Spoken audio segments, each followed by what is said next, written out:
Okay. The nerds will inherit the copier world. Yes, they will. We'll make sure of that, folks. Wonder how big we're going to make this. Make it 200 to start with.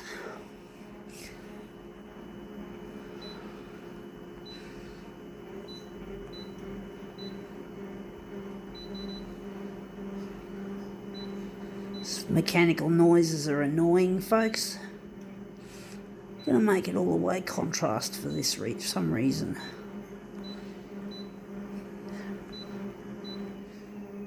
It's not a good sound for Konica Minolta. I just powered this machine up only minutes ago, so it tends to make more mechanical noises after I've just booted it up or during. Anyway, let's see. But it's not an excuse for Konica Minolta. But this is what we're using, this Golden Retrievers book. And we're going to take an interesting picture of these lovely dogs. I love these dogs. I don't want to own an animal myself.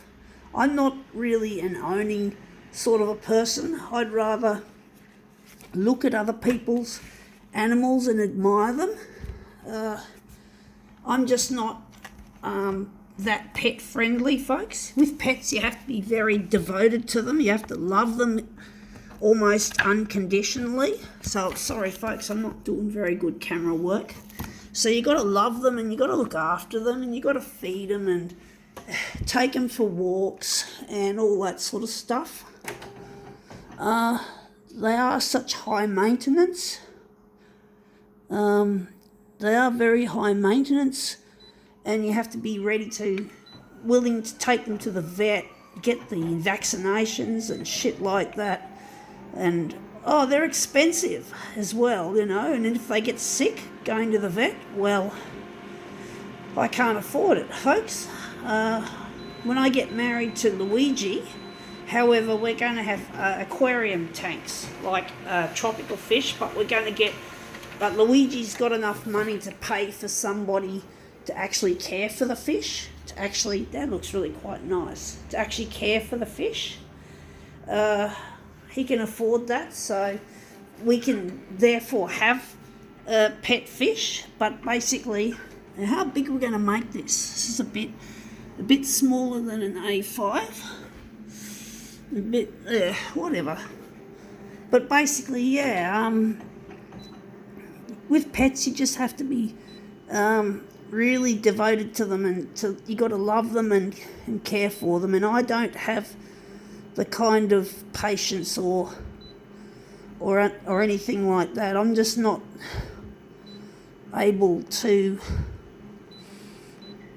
basically supply the love. I'm not a petting person either. I don't like touching animals, even though I love them. I don't like touching them because I'm a bit of a germ phobe.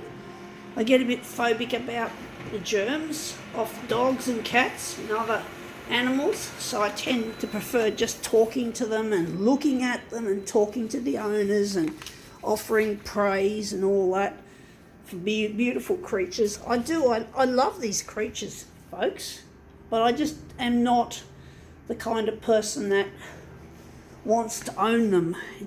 Owning is, and as you know, folks, it's a big responsibility owning animals.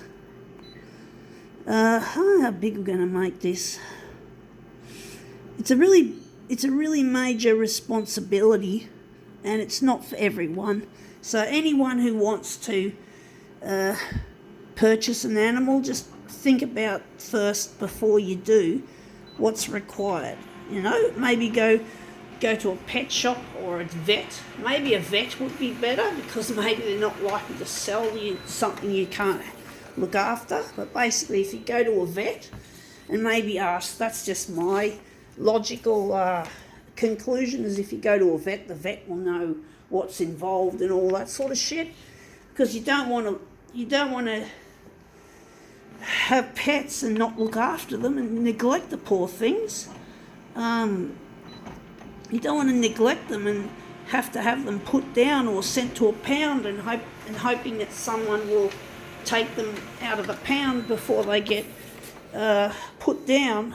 You know, you don't want beautiful creatures like these to have to be put down at an animal shelter because no one's come to rescue them. And that's another thing. Instead of buying a brand new dog, why don't you consider a rescue dog? Some dog that's going to probably end up being put down if no one comes to their aid. So yeah, that's another option, you know, a rescue dog instead of a brand new one. A lot of people do have them, and I've seen some really good outcomes with rescue dogs. So many people are pleased with their rescue dog. It's not funny. It's really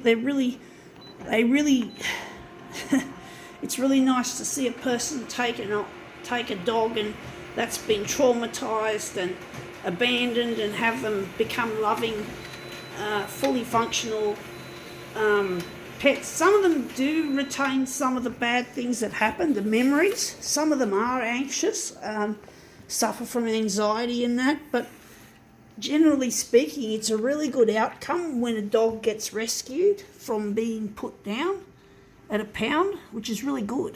I like hearing those stories about rescue dogs. It's really endearing to hear people taking on dogs that otherwise would have been put down. Anyway, we're a bit crooked here, folks. Sorry, folks. Couldn't do that very well with the curling. Sorry about that. I'm trying my best. Trying to straighten it up. We won't get too fussed, but anyway, that looks quite interesting. I think now we can call it quits.